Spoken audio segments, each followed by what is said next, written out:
بسم اللہ الرحمن الرحیم نحمدہ ونصلی ونسلم علی رسولہ الکریم وآلہ وصحبہ الکرام اجمعین رب اشرح لی صدری ویسر لی امری واحلل عقدۃ من لسانی یفقہوا قولی۔ دلائل الخیرات شریف کی شرح مطالع المسرات، شرح دلائل الخیرات۔ اس کے چیدہ مقام سے ہم دلائل الخیرات شریف کی شرح پڑھ رہے ہیں اور آج اس کی یہ چھٹی نشست ہے۔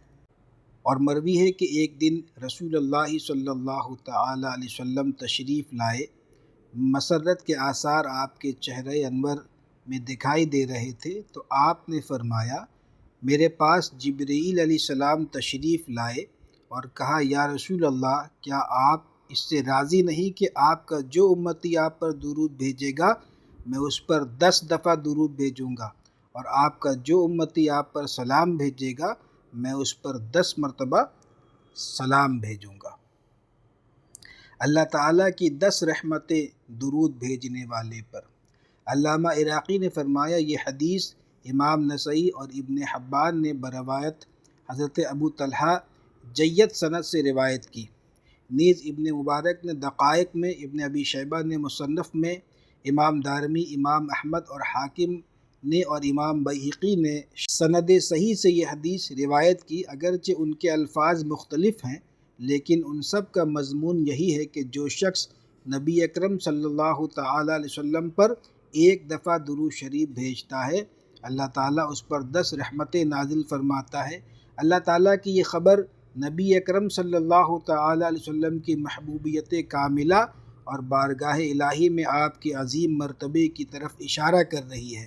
یہاں تک کہ اس کے اثرات آپ کی برکت سے آپ کی امت کو بھی میسر ہوئے، کیونکہ جو امتی آپ پر ایک دفعہ درود شریف بھیجتا ہے اللہ تعالیٰ اسے یہ جزا دیتا ہے کہ خود اس پر 10 رحمتیں نازل فرماتا ہے۔ اگر ایک رحمت ہوتی تو کوئی چیز اس کا بدل نہ بن سکتی، جائے کہ ہر ایک درود پاک پر 10 رحمتیں ہوں۔ کون سا عمل ہے اور کون سا حیلہ و سبب ہے جس کے ذریعے یہاں تک رسائی ہو سکتی ہے؟ بندہ حقیر و ذلیل کی کیا حیثیت ہے کہ اس پر رب عزیز و جلیل صلاۃ و رحمت بھیجے؟ اگر اس کے آقا و مولا نبی کریم صلی اللہ تعالی علیہ وسلم کی عنایت اور بارگاہ خداوندی میں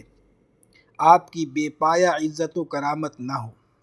شاید کہ اس خبر سے نبی اکرم صلی اللہ تعالی علیہ وسلم کے قلب اطہر پر حسن و جمال کی روح جلوہ گر ہوئی،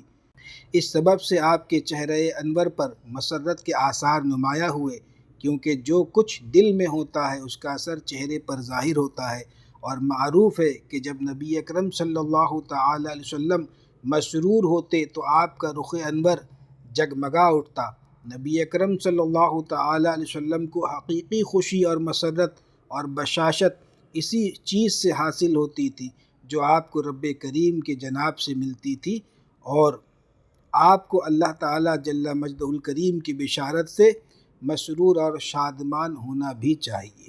اسم محمد کی خصوصیات۔ یہ اسم کریم و شریف نبی اکرم صلی اللہ تعالی علیہ وسلم کا انتہائی مشہور و معروف اور خاص نام ہے۔ اسی نام کے ساتھ اللہ تعالیٰ نے آپ کو یاد فرمایا ہے اور دنیا و آخرت میں آپ کا یہی نام رکھا ہے۔ یہ اسم مبارک کلمہ توحید کے ساتھ خاص ہے۔ اسی نام پاک کی نسبت سے حضرت آدم علیہ السلام نے اپنی کنیت ابو محمد رکھی، اسی کے وسیلے سے انہوں نے دعا مانگی۔ حضرت حوا کے مہر میں اسی نام اقدس سے درود شریف پڑھا۔ نبی اکرم صلی اللہ تعالی علیہ وسلم اپنا نام اطہر یہی لیتے تھے، فرماتے تھے میں محمد بن عبداللہ ہوں، اس ذات اقدس کی قسم جس کے قبضہ قدرت میں محمد صلی اللہ علیہ وسلم کی جان ہے، اور فرماتے فاطمہ بنت محمد اور لکھواتے محمد رسول اللہ کی طرف سے۔ درود پاک کی کیفیت کی تعلیم میں یہی نام پاک ہے، اللہم صلی علی محمد۔ درود پاک پڑھنے والے یہی نام اقدس لیتے ہیں، قیامت کے دن حضرت عیسیٰ علیہ السلام آپ کا یہی نام پاک لیں گے جب تمام مخلوق کی شفاعت کے لیے آپ کی طرف رہنمائی کریں گے۔ حدیث معراج وغیرہ میں حضرت جبرائیل علیہ السلام یہی نام لیتے تھے۔ حضرت ابراہیم علیہ السلام نے حدیث معراج میں آپ کا یہی اسم مبارک لیا۔ آپ کی ولادت با سعادت کے وقت آپ کے جد امجد حضرت عبد المطلب نے یہی نام رکھا۔ آپ کی قوم آپ کو اسی نام سے پکارتی تھی، پہاڑوں کے فرشتوں نے آپ کو اسی نام سے پکارا۔ آپ کے وصال کے وقت جب حضرت ملک الموت آسمانوں کی جانب تشریف لے گئے تو یہی نام لے کر کہہ رہے تھے، واہ محمد آہ۔ خازن جنت سے جنت کا دروازہ کھلوانے کے لیے بھی آپ اپنا یہی نام لیں گے، چنانچہ دروازہ کھول دیا جائے گا۔ اس کے علاوہ کئی مقامات جو مجھے اس وقت مستحضر نہیں ہیں۔ اللہ یصلی علیک احد من امتک، یعنی آپ کے متبعین میں سے جو ایک دفعہ درود پڑھے گا، الا صلیت علیہ عشرہ، میں اس پر 10 مرتبہ درود بھیجوں گا، ولا یسلم علیک احد من امتک، اور آپ کا جو امتی ایک دفعہ آپ پر سلام بھیجے گا، الا سلمت علیہ عشرہ، میں اس کے بدلے اس پر 10 مرتبہ سلام بھیجوں گا۔ اس روایت میں یہی ہے کہ درود بھیجنے والے جبرائیل امین علیہ السلام ہیں، اور ایک روایت میں ہے اما یردیک ان ربک عز وجل یقول، کہ کیا آپ کو یہ پسند نہیں کہ آپ کا رب کریم ارشاد فرماتا ہے کہ آپ کا جو امتی آپ پر درود بھیجے گا میں اس پر 10 رحمتیں نازل فرماؤں گا۔ اور ایک روایت میں ہے کہ جو شخص آپ پر 1 مرتبہ درود شریف بھیجے گا میں اس پر 10 گنا رحمتیں نازل کروں گا، اور جو شخص آپ پر 1 مرتبہ درود بھیجے گا اللہ تعالیٰ اس کے نامہ اعمال میں 10 نیکیاں لکھے گا اور 10 گناہ معاف فرمائے گا اور 10 درجے بلند فرمائے گا، اور فرشتے اس پر 7 مرتبہ درود بھیجیں گے۔ متعدد حدیثوں میں آیا ہے کہ جو شخص نبی اکرم صلی اللہ تعالیٰ علیہ وسلم پر 1 دفعہ درود بھیجے گا اللہ تعالیٰ اس پر 10 رحمتیں نازل فرمائے گا۔ یہ حدیث امام مسلم، امام ابو داؤد، امام ترمذی، امام نسائی، امام احمد، ابن حبان اور طبرانی وغیرہم نے حضرت ابو ہریرہ، حضرت عبداللہ ابن عمرو بن عاص، حضرت عمر بن خطاب، حضرت عمار بن یاسر، حضرت انس بن مالک، حضرت عمرو بن دینار رضی اللہ تبارک و تعالی عنہم سے روایت کی ہے۔ حضرت قاضی ایاز نے مسلم شریف کی شرح اکمال میں اور شیخ سنوسی نے اس کے تکملہ میں مسلم شریف کی روایت میں واقع لفظ صلاۃ کی تفسیر رحمت سے کی ہے۔ پھر انہوں نے فرمایا ہو سکتا ہے کہ اس سے مراد یہ ہو کہ اللہ تعالیٰ فرشتوں کے سامنے درود شریف بھیجنے والے کی تعریف فرماتا ہو۔ حضرت قاضی ایاز نے تصریح فرمائی کہ اللہ تعالیٰ کی صلاۃ کا ظاہری معنی مراد ہو، یعنی اللہ تعالیٰ فرشتوں میں اس کی تعریف اور عزت افزائی فرماتا ہے، جیسے کہ دوسری حدیث میں ہے کہ جب بندہ جماعت میں میرا ذکر کرتا ہے تو میں اس سے بہتر جماعت میں اس کا ذکر کرتا ہوں۔ اس طرح شیخ عبداللہ الرسا نے بندے پر اللہ تعالیٰ کی صلاۃ کا معنی رحمت بیان کیا۔ انہوں نے فرمایا رحمت کا اطلاق انعام پر کیا جاتا ہے، مطلب یہ ہے کہ اللہ تعالیٰ اس کو یکے بعد دیگرے انعام عطا فرماتا ہے، اور اس کے انعامات دنیا میں بھی ہیں اور آخرت میں بھی۔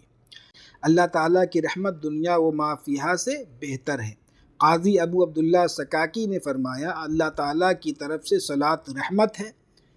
اس کی ایک رحمت دنیا و ما فیہا سے بہتر ہے تو اس کی 10 رحمتوں کا کیا عالم ہوگا۔ اللہ تعالیٰ ان سے کتنی بلاؤں اور مصیبتوں کو دور فرمائے گا اور ان کی برکت سے کتنے لطیف احسانات ہوں گے۔ شیخ ابن عطا اللہ نے فرمایا جس شخص پر اللہ تعالیٰ ایک صلاۃ بھیجے گا اس کے دنیا و آخرت کے غموں کے لیے کفایت کرے گا، اس شخص کا کیا حال ہوگا جس پر 10 مرتبہ صلاۃ بھیجے گا۔ اللہ تعالیٰ کی صلاۃ بندے کی اطاعت پر بھاری ہے۔ ابن شافع نے فرمایا نبی اکرم صلی اللہ تعالی علیہ وسلم کا مرتبہ اتنا بلند ہے کہ آپ پر درود شریف بھیجنے والا اس مقام عظیم پر فائز ہو گیا، ورنہ تمہیں یہ پایا کب حاصل ہوتا کہ اللہ تعالیٰ تجھ پر صلاۃ بھیجتا۔ اگر تو زندگی بھر ہر اطاعت بجا لاتا رہے پھر اللہ تعالیٰ تجھ پر ایک صلاۃ بھیجے تو وہ ایک صلاۃ تیری عمر بھر کی اطاعتوں پر بھاری رہے گی، کیونکہ تو اپنی وسعت کے مطابق اطاعت کرے گا اور اللہ تعالیٰ اپنی ربوبیت کے مطابق رحمت نازل فرمائے گا۔ یہ اس وقت ہے جب ایک صلاۃ ہو، جب اللہ تعالیٰ ہر درود کے بدلے 10 رحمتیں بھیجے گا تو کیا عالم ہوگا۔ حضرت قاضی ایاز نے اکمال میں بعض محققین سے نقل کیا کہ وہ فرمایا کرتے تھے کہ نبی اکرم صلی اللہ تعالی علیہ وسلم کا یہ ارشاد کہ جو شخص مجھ پر ایک مرتبہ درود شریف بھیجے گا اللہ تعالیٰ اس پر 10 رحمتیں نازل فرمائے گا۔ اس شخص کے بارے میں جو آپ کی محبت و تعظیم اور خلوص سے آپ کا حق ادا کرنے کی نیت سے درود شریف پڑھے گا، اس شخص کے لیے نہیں جس کا مقصد حظ نفس، ثواب یا دعا کی قبولیت ہو۔ قاضی ایاز فرماتے ہیں یہ صحیح نہیں، یعنی کہ اگر کوئی اس نیت سے بھی پڑھے کہ ثواب کی نیت کرے اور دعا کی قبولیت کی نیت کرے، جب بھی اللہ تعالیٰ اس پر 10 رحمتیں ایک درود شریف کے بدلے میں بھیجے گا۔ اور نبی اکرم صلی اللہ تعالیٰ علیہ وسلم نے فرمایا تمام لوگوں میں سب سے زیادہ میرے قریب وہ ہوگا جو سب سے زیادہ مجھ پر درود بھیجے گا۔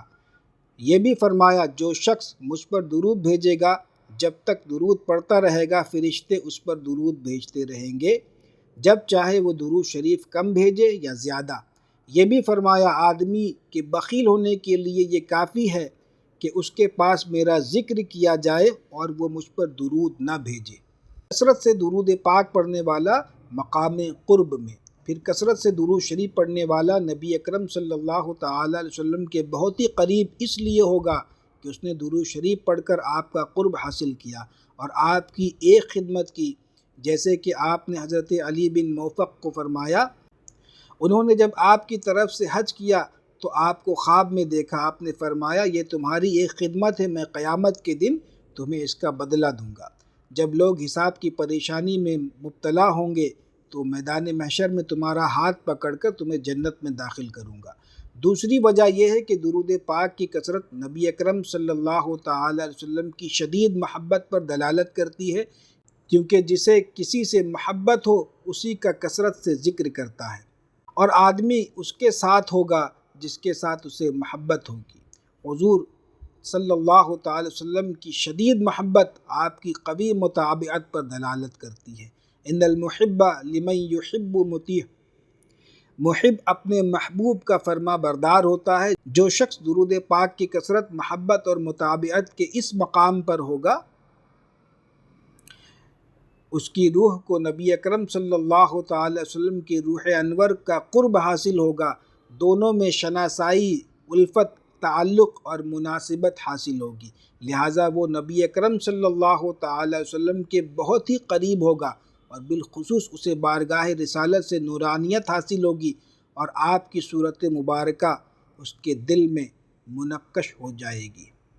درود پڑھنے کا عظیم فائدہ۔ شیخ ابو عبداللہ ساحلی کا ارشاد میری نظر سے گزرا، وہ فرماتے ہیں کہ درود پاک پڑھنے کا عظیم ثمرہ اور جلیل فائدہ یہ ہے کہ نبی اکرم صلی اللہ تعالی وسلم کی صورت مبارکہ دل میں بکمال و تمام نقش ہو جاتی ہے۔ یہ فائدہ اس وقت حاصل ہوتا ہے کہ نیت خالصہ اور شروط و آداب کی رعایت اور معانی میں غور و فکر کے ساتھ نبی اکرم صلی اللہ تعالی علیہ وسلم پر ہمیشہ درود پاک پڑھا جائے، حتیٰ کہ نبی اکرم صلی اللہ تعالی وسلم کی محبت تمام تر سچائی اور خلوص کے ساتھ دل میں راسخ ہو جائے، ذکر کرنے والے اور نبی اکرم صلی اللہ تعالی وسلم کی ذات شریفہ میں رابطہ پیدا ہو جائے، اور جتنی محبت راسخ ہو صفائی اور قرب کے لحاظ سے اتنا ہی تعلق قائم ہو جائے، کیونکہ آدمی اپنے محبوب کے ساتھ ہوتا ہے۔ محبت محبوب کی پیروی کا تقاضا کرتی ہے اور پیروی مرتبہ وصال تک پہنچاتی ہے۔ اللہ تعالیٰ کا ارشاد ہے من یطیع اللہ والرسول فاولئک مع الذین انعم اللہ علیہم من النبیین والصدیقین والشہداء والصالحین وحسن اولئک رفیقا، جو لوگ اللہ و رسول کی اطاعت کرتے ہیں تو وہ ان حضرات کے ساتھ ہوں گے جن پر اللہ تعالیٰ نے انعام فرمایا، یعنی انبیاء، صدیقین، شہداء اور صالحین کے ساتھ، اور یہ سب بہترین دوست ہیں۔ روحیں منظم لشکر ہیں، ان میں سے جن میں تعارف ہوتا ہے آپس میں الفت کرتی ہیں، اور جو ناشناسا ہوں وہ الگ تھلگ رہتی ہیں۔ من صلی علیہ صلت علیہ الملائکہ، یہ حدیث امام ابن ماجہ نے سند ضعیف سے روایت کی، طبرانی نے اوسط میں سند حسن سے روایت کی، امام احمد، سعید بن منصور اور ابو نعیم نے حضرت عامر بن ربیعہ رضی اللہ تعالیٰ عنہ سے روایت کی، ابن مبارک نے دقائق میں روایت کی، ضیاء مقدسی نے حضرت اشجعی سے روایت کی، حضرت احمد نے حضرت عبداللہ بن عمرو بن عاص سے روایت کی کہ جو شخص رسول اللہ صلی اللہ تعالی علیہ وسلم پر درود بھیجے گا اللہ تعالیٰ اس کے فرشتے 70 مرتبہ اس پر درود بھیجتے ہیں، پس بندہ اس میں کمی کرے یا زیادتی، اس سے زیادہ اور کیا فضیلت ہو سکتی ہے۔ امام نسائی، ابن ماجہ اور ابن حبان نے امام حسین سے ان الفاظ میں روایت کی، بخیل وہ شخص ہے جس کے پاس میرا ذکر کیا گیا مگر اس نے مجھ پر درود شریف نہیں پڑھا۔ امام ترمذی نے یہ حدیث حضرت امام حسین بن علی سے روایت کی، انہوں نے اپنے والد ماجد سے روایت کی۔ امام ترمذی نے کہا یہ حدیث حسن صحیح ہے۔ امت پر حضور علیہ السلام کے ان گنت احسانات ہیں۔ شخص مذکور بخیل بلکہ بخیلوں کا سردار اس لیے ہے کہ بخل زائد چیزوں کو روکنا اور ایسی چیز کا خرچ نہ کرنا ہے جسے شریعت یا مروت کی رو سے خرچ کرنا چاہیے۔ شریعت تو درود شریف پڑھنے کا تقاضا کرتی ہے کیونکہ اس نے ہمیں اس کا حکم دیا، اسی طرح مروت کیونکہ اس کا تقاضا ہے کہ جس ہستی نے یہ انعام و احسان کیا ہے اس کی تعریف کی جائے، اور نبی اکرم صلی اللہ تعالی وسلم کے ہم پر دین، دنیا اور آخرت کے اعتبار سے ان گنت عظیم و جلیل احسانات ہیں جن میں ہم تیر رہے ہیں اور ظاہری اور باطنی طور پر ان سے مالا مال ہیں۔ مخلوق میں آپ جیسا کوئی محسن نہیں کیونکہ آپ ہر خیر اور ہم تک پہنچنے والی ہر نعمت میں واسطہ ہیں، اور آپ سب سے زیادہ ہماری ہدایت و نجات کے خواہاں ہیں، اور آپ دنیا و آخرت میں ہماری فکر فرمانے والے ہیں۔ اگر ہم اپنی زندگیاں اور اپنے شب و روز آپ پر درود شریف بھیجنے اور اللہ تعالیٰ کے ذکر کے بعد آپ کے ذکر میں دل کو مشغول کرنے میں گزار دیں تو آپ کا جو حق ہم پر واجب ہے ادا نہیں ہوگا، اور آپ کے حسن اور احسان کی محبت کا تقاضا پورا نہیں ہوگا۔ ایمان اور احسانات کی بنا پر ہم سے مطالبہ ہے اور ہم پر واجب ہے کہ آپ کو فراموش نہ کریں اور نہ ہی آپ سے غافل ہوں۔ پھر اس شخص نے صرف اتنا ہی بخل نہیں کیا کہ از خود ابتدا درود پاک کی کثرت سے نہیں کی، بلکہ اس نے نبی اکرم صلی اللہ تعالی علیہ وسلم کا ذکر شریف سننے اور یاد دہانی ہونے کے باوجود بخل کیا اور اپنے ہونٹ نہیں ہلائے، حالانکہ ایک دفعہ درود شریف پڑھنے میں کون سی مشقت تھی، لہٰذا اس سے بڑا بخیل اور جفاکار کوئی نہیں ہے۔ اللہ تعالی ہمیں اپنے کرم سے ہدایت فرمائے اور اپنے فضل سے نفس کے بخل سے محفوظ رکھے۔ وصلی اللہ تعالی علی خیر خلقہ ونور عرشہ وقاسم رزقہ سیدنا و مولانا محمد طہ و یاسین وآلہ واصحابہ اجمعین برحمتک یا ارحم الراحمین۔ السلام علیکم ورحمۃ اللہ وبرکاتہ۔